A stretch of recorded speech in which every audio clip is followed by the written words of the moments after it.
This is a special presentation of NBC Sports Washington, powered by Xfinity.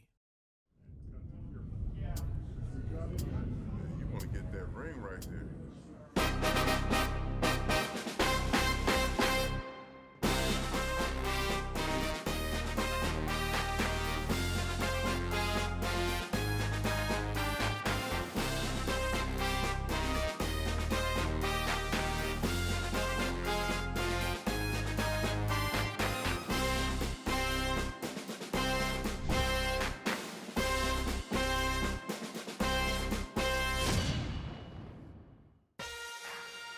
It is the final game at FedEx Field, and Terry McLaurin on the verge of doing something that no Redskins rookie has ever done. 7 touchdowns this season so far. Will he make it to the end zone today? He's been one of the bright spots on the team this season.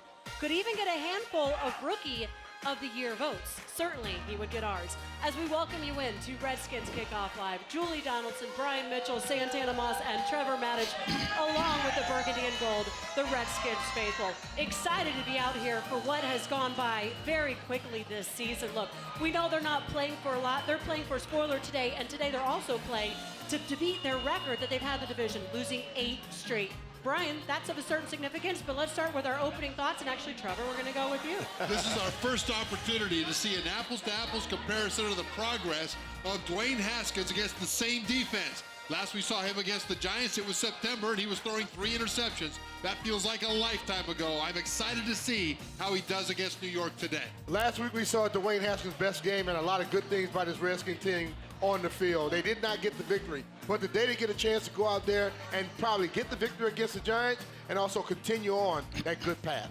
Scrutiny has followed both of these guys since entering this league, but promising futures may also follow. What will happen today when these two guys match up and these two potential franchise leaders see each other again? That is what everybody is going to be looking for today in the contest. Coming up here on Redskins Kickoff Live, we have a packed show for you. Here's what's coming up. The Skins have many decisions to make for the next season, including what to do with Brandon Sheriff as he was placed on injured reserve this week. You have to draft the player, develop them, and then keep them. That is the key to building rosters in the NFL. Washington was successful with Matt Ioannidis. Why can they not do it more often? Plus, Dwayne Haskins Jr. will forever be linked with Daniel Jones. The two will start against each other for the first time today. A progress report on both of them is coming up.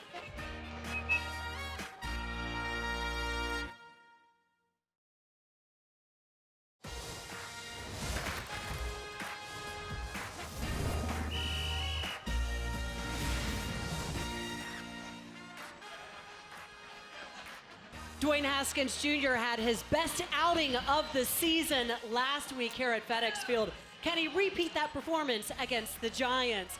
Montez Sweat looking to get after Daniel Jones and making his day uncomfortable as the interim coach Bill Callahan looks to lead his team to a victory over a division foe. Their last game at FedEx Field. It is the final one here for the Washington Redskins as they welcome the 3-11 New York Giants to FedEx Field, hoping to give Redskins fans an early Christmas gift and something to cheer about as we welcome you back into Redskins Kickoff Live. So this is the final one here at FedEx Field this season. But the Washington Redskins, as of late, gentlemen, have started to show you that there's plenty of reason to come back here for 2020, Brian. Yeah, definitely. When you look at the young guys on this squad, you got Terry McLaurin. You look at what Dwayne Haskins is starting to do. Steven Sims Jr. Flip it over on the defensive side. You're watching the cornerbacks playing. You look at what Montez Sweat is possibly doing. You already have a nucleus on that defensive line. They have a lot of young guys on this team that could be here for a long time. And I think that is what everybody wants to see. The fans want to see positive, and I think you've seen some positive on the squad. I think one of the things I look forward to is just knowing that I've seen us at our worst. Yes. Honestly, you know, I played here for a long time, and now being separated from the game, but now watching and speaking on the game, to me, this has been our worst. What a great group of guys that we have to look forward to in the future. So just like B. Mitch just talked about, you have so many guys that you can, you know, look forward to seeing them in their careers, you know, blossom because they definitely pick well. You know, it really strikes me how weird this moment is. This is a team that has had an abysmal season. Yes. And the one-loss record. And yet the feeling for the future is positive. It feels weird that it's like that, but it is true. I'm looking forward to these young guys playing today. Yeah, Santana, look, you say this is the worst, but as of late, since Dwayne Haskins Jr. has taken over, since the players that you mentioned have come on here, late in the season, albeit too much to do any good for them. They have given a lot of promise as we now go down to the sidelines and take a look at Dwayne Haskins Jr. Many people wanting to see from him that he has locked down this quarterback position, that they do have their quarterback of the future, the franchise quarterback that they drafted him to be. A lot will be telling that today as he goes up against Daniel Jones. And we welcome in now our Redskins insider presented by Oarsman Automotive of Virginia, J.P. Findley. J.P., in order for the quarterback to have success, you have to protect him. That starts with the offensive line. The Washington Redskins this offseason are going to have some big questions, especially when it comes to Brandon Scherff. For the second time placed on IR to end his season. Is this the last we've seen him in the burgundy and gold? Thank you, Julie. There's not a clear answer to the Brandon Scherff situation. What we know is that he had surgery on his shoulder earlier last week, and that's going to put his recovery timetable in some fairly serious jeopardy. Bill Callahan said he should be fine for training camp. You're talking July, August. This is a guy that has had some surgeries, has had some injuries the last few seasons. And one thing I've heard from sources is that Brandon Scherff is not interested in playing on a one-year deal, a franchise tag, a transition tag. He wants some stability. He wants a long-term deal. Most players feel that way, especially at the offensive line. If you look at that position, they get beat up. There's a lot of injuries there. This is very different than a Kirk Cousins situation, a quarterback who avoided a ton of hits and was very comfortable betting on himself, playing that yearly game with the franchise tag. I don't know that a deal will get done with Brandon Scherff here in Washington because, frankly, the way the Redskins have run things, they would have already had a deal. They don't like guys that they consider core Redskins getting to free agency. They try to lock them up with extensions during the last year of their deal. So maybe Brandon Scherff really will walk. We'll have to wait and see. You'd like to think the team would get some compensation for him, but that ship has sailed, especially now with the surgery. So when it does come to 2020, how much cap space will they have to possibly sign Scherff or other players as well? Well, it depends on some moves they make. Going into the offseason, they're going to have about $45 million in cap space, and the salary cap's going to be around $200 million. 5 easy moves, though. They can get to almost 90, maybe even $100 million. You got to release Josh Norman at this point. He's making far too much money to be sitting on the bench. You'll see it today. This team signed practice squad cornerbacks off the street that are going to play ahead of Josh Norman today. He's making $15 million. None of that makes sense. Fans are screaming about it. Now I'm screaming about it. Norman's at the top of this list. Then you look at Paul Richardson. You look at Jordan Reed. Paul Richardson has just not produced for this team. He's making far too much money. The team has to make that move with a post-June 1st designation. They can still do it in March, but they've got to make sure they make that clear because contractually it clears more space. Jordan Reed, at this point, the productivity because of the injuries just isn't there. Maybe there's an injury settlement to be had for a player that didn't play all season after sustaining his 7th documented concussion. Maybe Reed retires. I don't know how that will shake out, but he can't be on the books next year for the dollars that he's making. It's just too much money.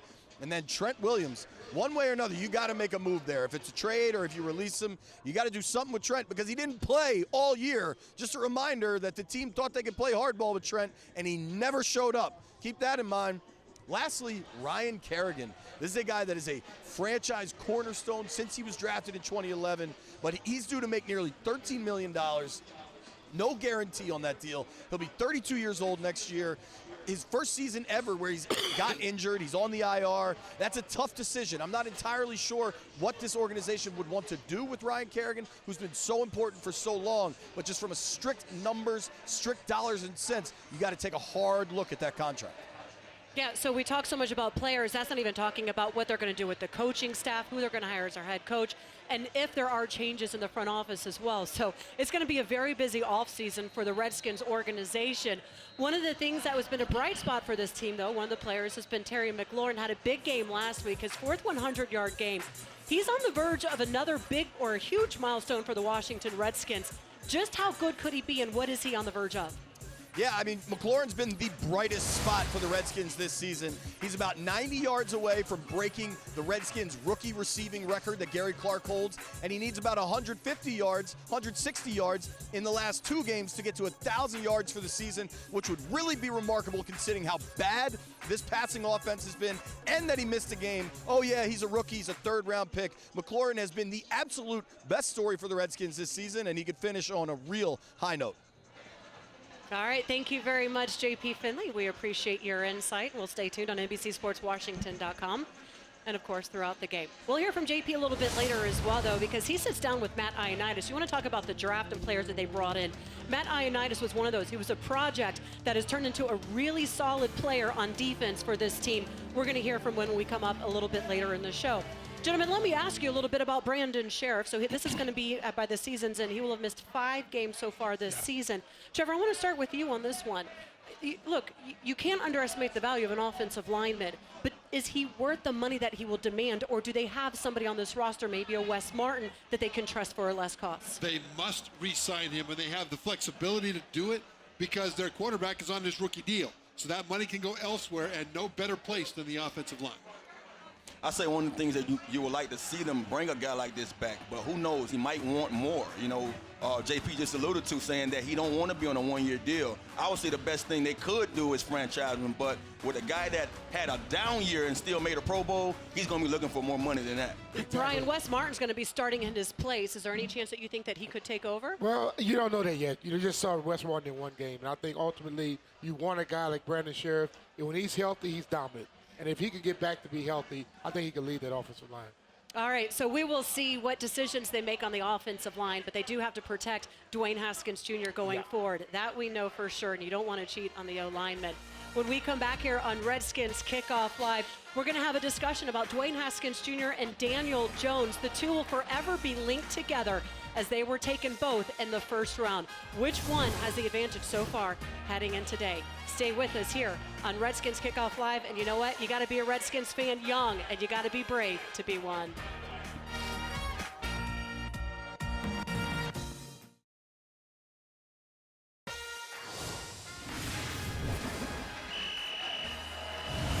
We are back on Redskins Kickoff Live, and you're taking a good look at Tress Way. Made his very first Pro Bowl, leads the league in punting average, and is down 26 inside the 20. He's been putting in a lot of work, and deservedly so, getting recognized for it. Santana, how important, we don't get to talk a lot about the punter, but how important has Tress been to this team? It's been great for Tress. You know, he's been a good punter for a while. You know, it sucks being a great player on a losing team. That recognition is always, you know, looked over. So I'm glad to see you got his first Pro Bowl. Now, he makes everybody better because he pins the opposing team deep. That helps the defense. It helps the offense. And by the way, let's remember, he is being helped by the best snapper in the NFL, Nick Sundberg. Well, he's a great punter. You know that. But I think the thing I love so much about it, Tress is a great dude. You know, he's a guy that does a lot in the community, and he does his job at a high clip. He's always doing a great thing. Hell, he's been the MVP of this team for the last 3 years. Yeah. That he has, and of course a great teammate in the locker room as well. He said he shared the news with his wife, shed a few tears for it, deservedly so. Congratulations, Tress Way. NBC Sports Washington is your home for year-round Redskins coverage. Tune in after the game for Redskins Postgame Live. We have analysis, interviews, and reactions that you're not going to get anywhere else. And log on anytime at NBCSportsWashington.com for latest news on the Burgundy and Gold.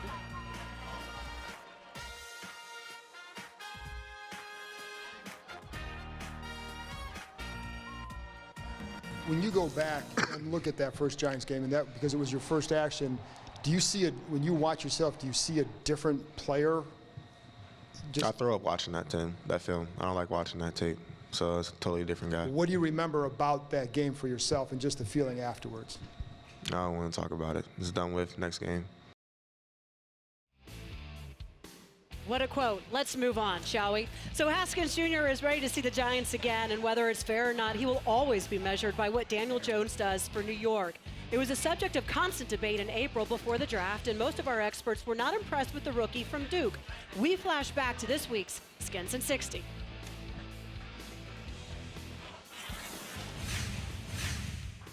They drafted him because the quarterback coach that he was under. They drafted him because of the familiarity with the Manning family. The guy's got great anticipation, great field vision. He's a natural at that stuff. Okay, that's not natural. That's stuff you have to learn. Some guys are more natural than others. To me, it's a below-average NFL starting arm. You know, it's below average throwing within the pocket. Cass really liked him. Gil Brandt, who's in the Hall of Fame as a scout for the Cowboys for 30 years, compares him to Peyton Manning. I'm just telling you. Been well coached by David Cutcliffe, one of the best quarterback developers there is in college football. I love Gil Brandt. I love Charlie Casserly. But you can't look at what Daniel Jones has done in college and say he's a Peyton Manning. The numbers don't back it up. The numbers are not close, and that it comes down to likability. When you're going college coaches, intangibles to start off a conversation about a player in the first round, that's when you're setting yourself up for a bust. Well, now we have seen a little bit of work from Daniel Jones in the NFL and Dwayne Haskins Jr. as of late. Both have had their rookie quarterback experiences, turning the ball over, maybe a little bit indecisive, holding it too long, taking some sacks. Yeah. But when you sit back and you can evaluate, still very early on, Brian, you were a big part of that segment there of the early on process and evaluation of them. How would you say the two have stacked up so far? Well, I think once you look at Daniel Jones, he was being set up to be the starter with the Giants. They wanted him to play early. He had a lot more experience, and he played good. But then he started to go down. He got injured, and he turns the ball over a lot now. Dwayne Haskins, in a sense, was not being set up to try and be a starter. They really didn't want him to play. Then all of a sudden he gets his opportunity, didn't play well. And then you can see as he's gotten more time and more experience, he's gotten better. So I don't think you will be able to figure out these two guys until you hit about year 3 or 4. Then they can set themselves apart from another. Yeah, I think that's fair. And I think when you look at coming into the NFL from college, so much of that segment was about that. The numbers in college at Duke for Jones were kind of skewed because he didn't have an offensive line and he didn't have a single receiver his final year there who could separate. So his numbers weren't great, but you could see the potential. The difference is that Haskins at Ohio State had NFL guys all over the field next to him. So, it's kind of hard to make that evaluation just on college numbers. Santana, you've played with a lot of different quarterbacks during your days as a receiver, and you played with some rookie ones as well. Yeah. Both teams have been depleted offensively with weapons. Both have had receivers go down. They've struggled with their tight ends. But is there enough body of work from what you've seen from the two to be able to tell which one may have more success? Not at all. I find it very interesting just knowing that that pick didn't sit well with Haskins. Haskins sounded and looked like he was really pissed that he was, Daniels was picked in front of him. So it's crazy and it's kind of ironic that both of these guys now have to see each other twice a year. And that's why Haskins don't want to talk about that first outing, because he knows he didn't play his best game and he probably wasn't prepared to even be in that game. So it's going to be very interesting just to see these guys go out throughout their career to see what they transpired to do, because I believe that Haskins has a little chip on his shoulder that he wants to make sure he proves his point that he's a better quarterback than Daniel Jones. I asked Dwayne after the draft, I said, look, you gave a bit of a shrug when the Giants went with 6 number, took Jones at 6. And I said, when you get to see Daniel Jones, is there going to be extra motivation? And even this week he was asked that in his press conference as well. And he's very quick to say, no, not at all. Every team's going to get it. This team is not specific. But we know he was raised in Jersey. He was raised being a Giants fan. But he said, look, Maryland made him, so he's now with the Redskins. That's that. But Brian, do you think he's really officially past all that, or is this forever going to be on his shoulder? Nope. Listen to me. He's not past it. And that's the thing about it. He's a competitor. Okay, and I think throughout his career, he's going to want to prove something to them. He may never say it, but inside, yes, he wanted it. Every competitor wants to say, oh, you thought he was better than me. Mm-hmm. And when he gets on the football field, he's going to do that. The thing I like about it, he plays it down, just like I did and everybody else. Mm-hmm. When you go back and you play against a team that didn't pick you or a team that let you go, you always want to prove to them that you're better than the guy that they took. You know what? It should never be something he lets go, because he can use it for motivation. Dak Prescott has, I think, the number 135 tattooed on him, because that was when he was picked. And it's like he always wants to remember, hey, they didn't believe in me. They passed me up. And that's healthy as long as you use it to propel you to do the things that'll make you better. The way for Dwayne Haskins to elevate over Daniel Jones in what will be a comparison for their entire career is to ignore Daniel Jones and to pretend like he's the only one that was in the draft class. Focus entirely on what he has to do as a Redskins quarterback. The rest will take care of itself, but use that motivation to drive that preparation. All right. Well, I know that's what the interim head coach, Bill Callahan, was saying. Look, he can't worry about what Jones is doing. He's not on the field with Jones. All he can do is take care of when he's on the field what he is doing with the ball. Look, it starts today. The two will be starting against each other forever linked. All right, so when we come back here, 52 weeks a year, Larry Michael brings you the latest on the Burgundy and Gold on Redskins Nation. 30 minutes every day on your team, coming to you from the team facility in Ashburn. Skin Tangibles, player and interviews, inside access, Redskins Nation weekdays at 5:30 on NBC Sports Washington. And when we come back, Matt Ioannidis is the non-Alabama starter on the defensive line. But when he talked to our JP Finley, it seemed like his teammates were rubbing off on him. You're with all these Bama guys. I mean, you're with Allen and Payne all the time. Have you started rooting for Bama or like almost going the other way? I mean, I joke around. I always say Roll Tide and stuff like that in the locker room. But no, I definitely feel like I'm a big LSU fan this year. Love Ohio State.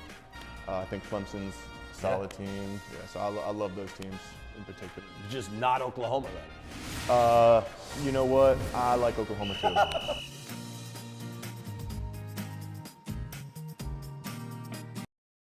Sunday night, Patrick Mahomes and the Chiefs face Khalil Mack and the Bears. And you can get in on the action with the free-to-play game Sunday Night 7 on NBC Sports Predictor. There's $100 grand guaranteed in cash prizes each week, $2 million total this season. The football, it keeps on coming as December is winding down here. Tonight you have the Chiefs and the Bears. The Bears officially out of the postseason, but still they get to ruin the day for the Chiefs. You know they'll be motivated for that. Let's play here because we know there's money at hand. How about we start with one of the questions? How many touchdown passes for Patrick Mahomes, Brian? 0 to 1, 2, or 3 or more? I'm going to go Patrick Mahomes is going to get 2. That's my homie. Mahomie? Your homie? What would you say, Santana? I'm going to say 3. This man riding high right now. Those injuries behind him. The team looks indifferent. The defense is even playing to their beat on the offensive side. So I will honestly say 3 tonight. Yeah, 3 or more, because to win this game, the Chiefs' passing attack is going to have to carry him. The last time he had 3 was in a loss, by the way, and that was back in November. Even though. Well, now you tell me. Now I tell you. Yeah. Now I tell you. How about this? Travis Kelce, receiving yards, Trevor, less than 65, 65 to 84, or 85 yards or more. 85 or more, because that pass rush of the Bears will motivate Mahomes to get that ball out of his hands, and the tight end's the safety blanket. Yeah, Kelce is his safety blanket, but I would say 65, probably at 65 with a touchdown. I'm going to go right in between those two, because I think they have so many guys on that offense that he's going to get the ball to a lot of people, and I think Kelce will get right around in between 75 and 84. He's feeling pretty motivated. 124 last week, by goodness, all the way against Denver. How about this one? Let's just go to the simple one. Who wins, Santana? Is that a trick question? No, it's not a trick question. You get one or the other. all day. Which quarterback do you like, Mahomes or Trubisky? Mahomie. Go KC wins the game. That's why. It's that simple. Just pick the quarterback, pick the team. I'm gonna pick the team that Andy Reid coaches. I want Andy to Reid to win a Super Bowl. Yeah, me too. He's due. Yeah. He is due. By the way, you answered these All right, questions a long right. ways to go for that, but tonight is the game. It is Sunday night 7. Patrick Mahomes and the Chiefs, they visit Khalil Mack and the Bears. You can get in on the action playing Sunday night 7 for free on the NBC Sports Predictor app with $100,000 in guaranteed cash prizes handed out every week. Well, 9-year-old Carson Adams is a Redskins fan from Omaha. Recently at school, his classmates made fun of him for rooting for the Redskins. Now, through Facebook, former Redskin Adam Carricker heard Carson's story and, with his help, notified the team. Dan Snyder sent a huge care package to Carson and even got a phone call from Ryan Kerrigan and other players. It's a great story, and our Jordan Giorgio caught up with Carson and his father, Clint. Clint, I want to start with you. Explain to me how the Redskins found out about Carson's story. Sure, yeah. So my wife one day posted on Facebook on the Redskins page about Carson, and just kind of hoping the Redskins will come out and get a win on Sunday. And a friend of mine, Justin, saw that and shared it with a former Redskins player, Adam Carricker. And he gave Carson a really awesome shout out on his video. Tell him to stay true to his team and just be himself. And he shared that, and it got tweeted out a whole bunch of times. The Redskins office caught wind of it basically, and Dan Snyder's office asked that Carson be taken care of. What do you think Carson has learned from all of this? Just staying true to yourself, I would say, is the biggest thing. Persevering and, not let things get to you. But stay true to yourself, stay true to your team. Stay true to himself is exactly what he's done. And Carson, I've got to ask you, Why are you a Redskins fan? Tell me. A couple years ago, we were in the McDonald's drive-thru.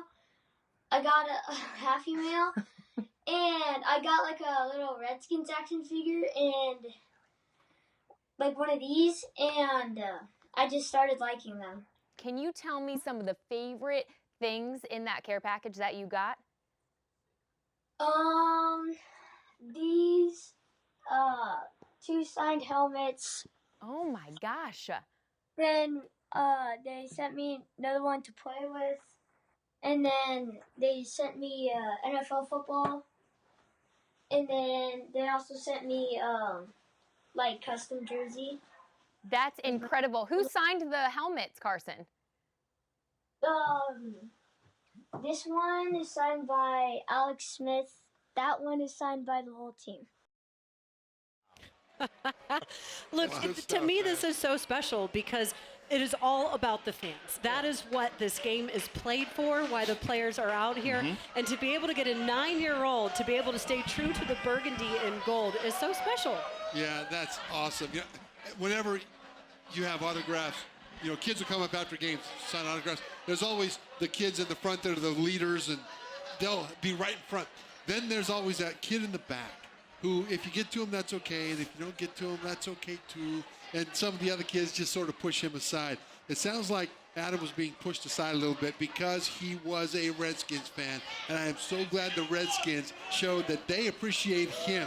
Not just for appreciating him, but for what that tells those other kids in the school. They didn't get a care package from an NFL team. Yeah, like Santana. They want to be his friend. I was going to say, he's probably the coolest kid in the school right now. Yes, He's definitely the dopest. And, you know, I hate to hear anyone being picked on for whatever reason it may be. But just to see that, you know, he's staying true. You know, one of the things that we talk about all the time, fair weather fans, and he's a guy that showed you that you don't have to sit there and ride with the team that's the hot team. So hats off to the kid. I'm glad now you're the you're the guy that's being liked, and you're the guy that's being loved at school. Shout out to the Skins too. Brian, we keep talking about the Redskins faithful. They're out here. Like they're ready, right? See? Always. This is what it's about. Oh yeah.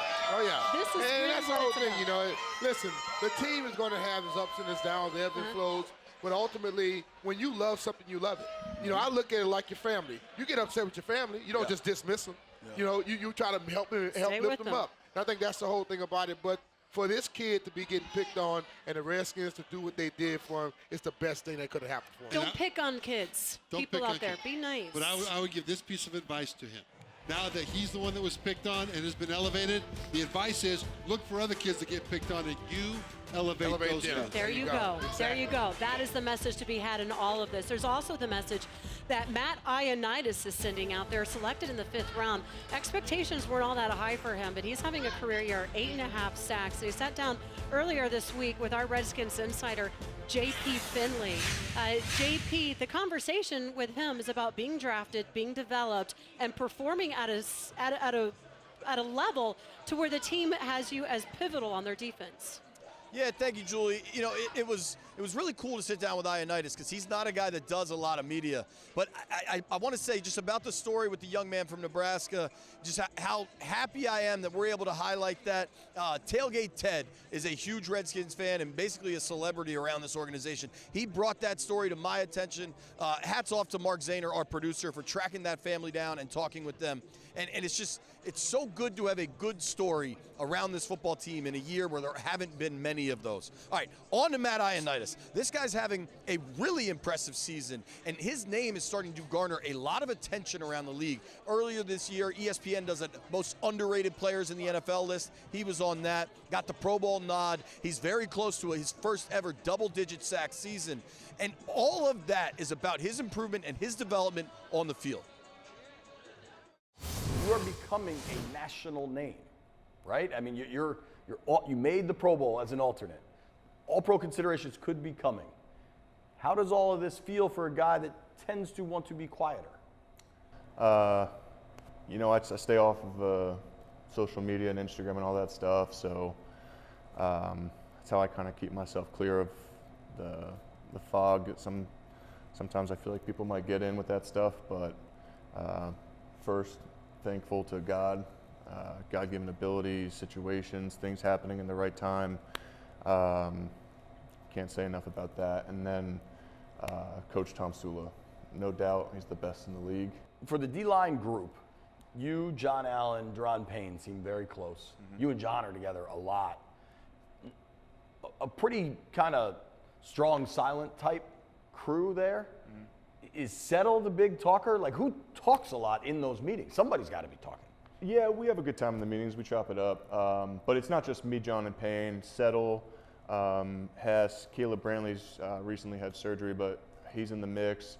B and JoJo, we have a really tight group. So it's awesome to come to work every day and enjoy working with the people in your room that you're competing with and against, pushing each other. We have a really, really tight group, and I feel like it's special. Defensively, D-line is young. You added Montez Sweat. What do you think is the future for this defense? I think the future's bright. I think we have a tremendous upside. I think we've scratched the surface of it at times. I know that when we all play on the same page, everyone does their 111th,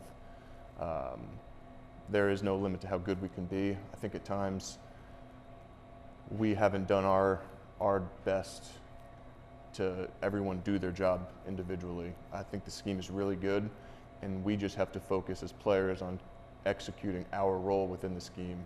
But the scheme is solid, and it falls on us to execute. It's better for everyone to be on the same page than for 10 to be on the right.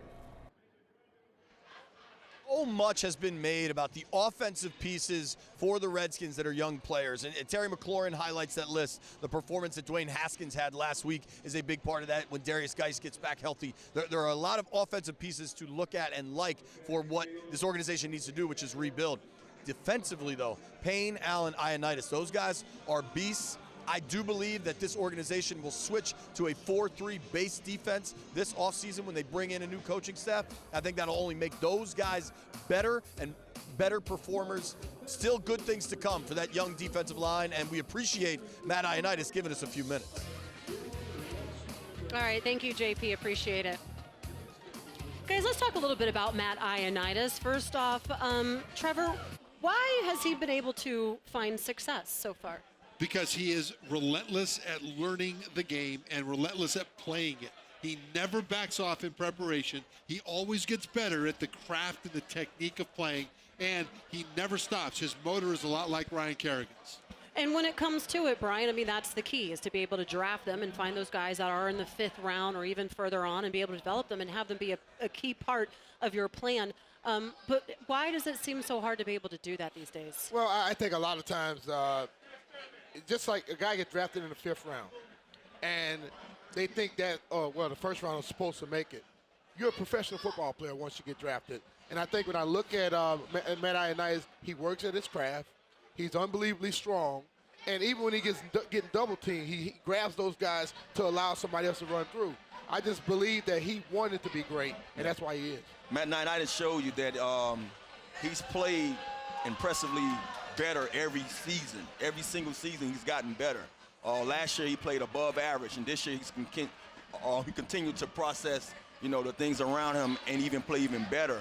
One of the things that we, forget about because of Allen and Payne being those guys, those Alabama greats, that we forget what he's doing, and he's a big reason why those guys are able to be successful. So it's great to see the guy moving up the charts when it comes to being recognized for what he's doing, but sooner or later you're going to really have to be worried about those guys, Payne, Allen, and Ioannidis all together. We even said that, though, coming into the season, that defensive line was going to be the strength of the defense, and they were supposed to be stout against the run, but this year against the run, they're even giving up more yards than they were last year. What is the problem? If you have these guys that are performing so well, why are they so bad against the run, Brian? I think it's linebacker play. And I think when you look at it, a guy like Ioannidis gets double teamed and Allen gets double teamed. Somebody else should be running free, and they're not making those plays. I think ultimately you got to get better play from your linebacking core if you're going to be very, very good at the run. It's also injuries and performance in the secondary because they've got to keep guys deep to help cover for deficiencies there. That means you don't have the ability to bring guys up to stack the box as much as you would like. Yeah, these guys hit it dead on. Linebacker play, and then just having enough guys to go out there that knows what they have to do to get the job done. When you have young linebackers like that we have, and then you have guys that wasn't familiar with a lot of those guys, you know, you're going to see some of those difficulties or see some of these, you know, times when they go out there and not know to be on the same page. You see that time and time again with this team. Brian, you made a great point earlier about double teaming those D linemen. Yeah, I think when you go out there, you look at the fact that just like Terry McLaurin is the best on offense, people want to take him out the game. You look at Matt Ioannidis and Payne and Allen, the way that people try to take them out the game is by double teaming them. So when you double team them, those linebackers got to get through that gap before that guy come off of them and pick them off. Yeah. And that's why I say linebacker play has to be better, because you look at Ioannidis, when he's one-on-one, he's going to beat the hell out of somebody. When he's double teamed, then he has to fight, and now the linebacker has to make the play. All right, well, look, it takes... Just real quick, as an offensive lineman, when I know the defensive lineman is the guy I got to worry about, I'll stay on the double team longer. That's why the linebacker play is important. All right, they're getting their workout done out there for sure, but you need a little extra backup. That's the way it always goes, right? Oh, yeah. It is a team sport. Talk about a team sport. We're going to go to the other side of the ball, offense. Terry McLaurin is aiming for 1,000 receiving yards. Adrian Peterson could reach 1,000 rushing. Which feat would be more impressive? That's a discussion for players only.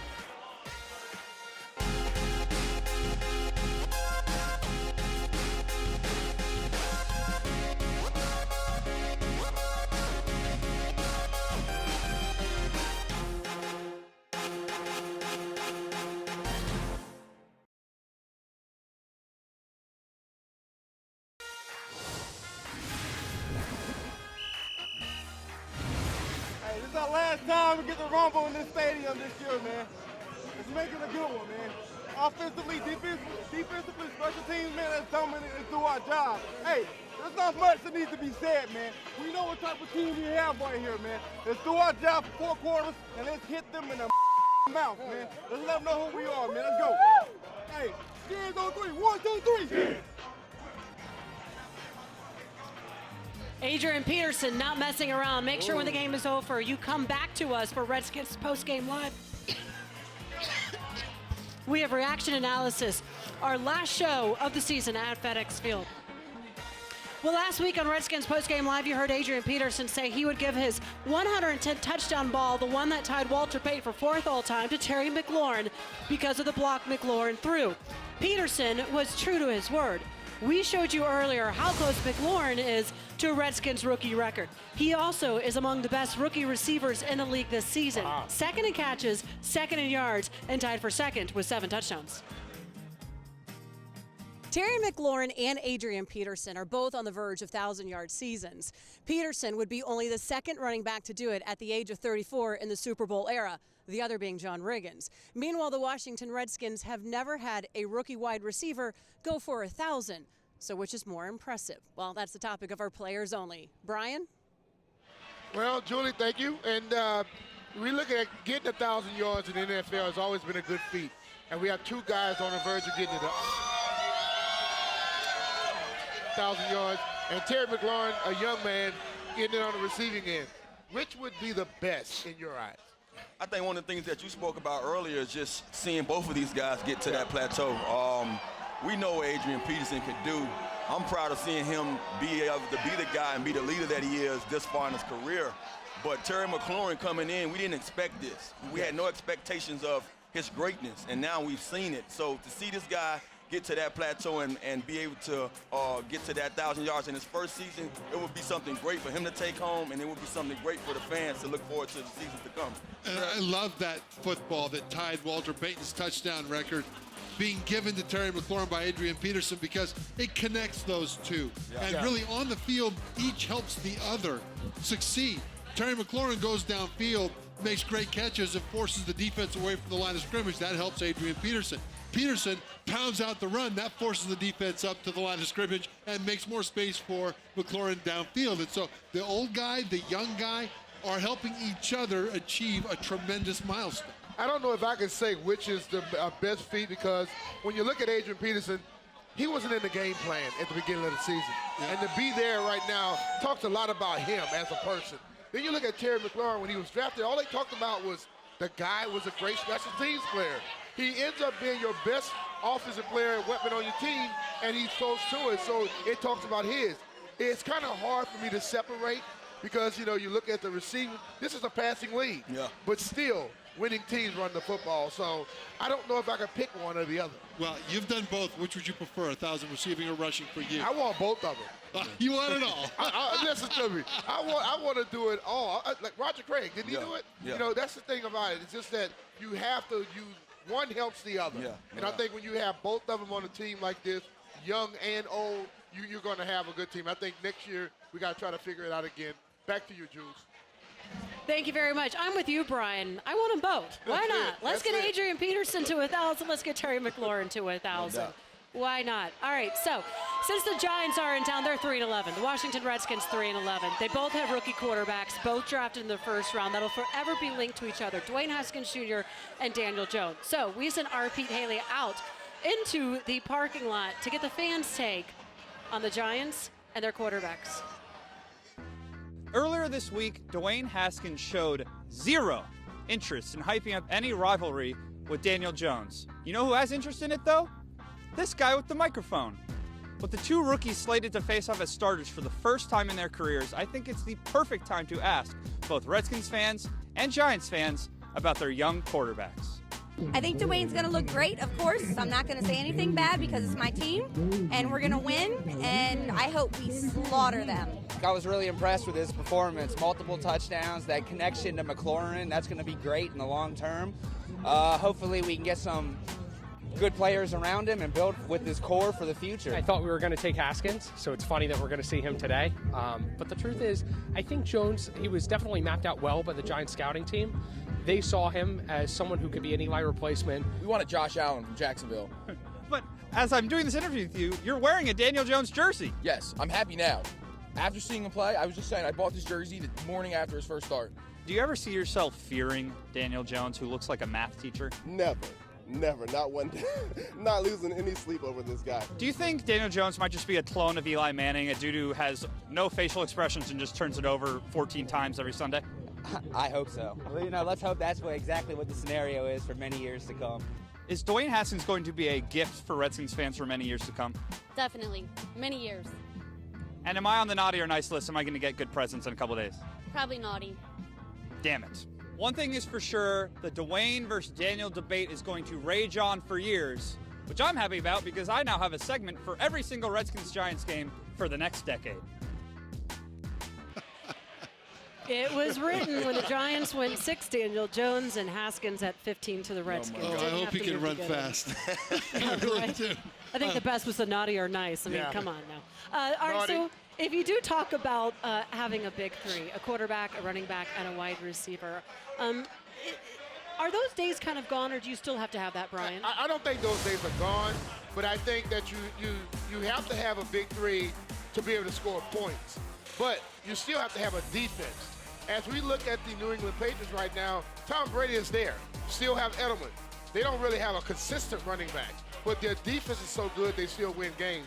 But you have to have that on offense because you want a running back to be able to open it up for the passing game and vice versa, and a quarterback to lead the way. I think it'd be great to have them, and I don't mean to cut you off, B. Mitch. I think it'd be great to have them. You see so many other teams in this division that potentially have those guys. So I'm looking forward to us to find our identity on our team. I think we're kind of going in that direction. But as soon as we find the team that we're going to be able to stand by every weekend and see who those guys are going to be, then I think we'll get moving into that right direction. Yeah, the key is to have multiple playmakers, with the quarterback being one of them. And we know we have Terry McLaurin. The question is, who will step up to be the third of the Redskins' young triplets? All right, you could have Bryce Love, Darius Geis potentially coming back from injury again. So we'll see. And also, you can't rule out Adrian Peterson next season. Never know. Could be. Thanks for joining us on Redskins Kickoff Live. We wish you a happy holidays. And, of course, we'll be here for Redskins post-game live after the game. This is the last game at FedEx Field as the Redskins are getting ready to take on the Giants.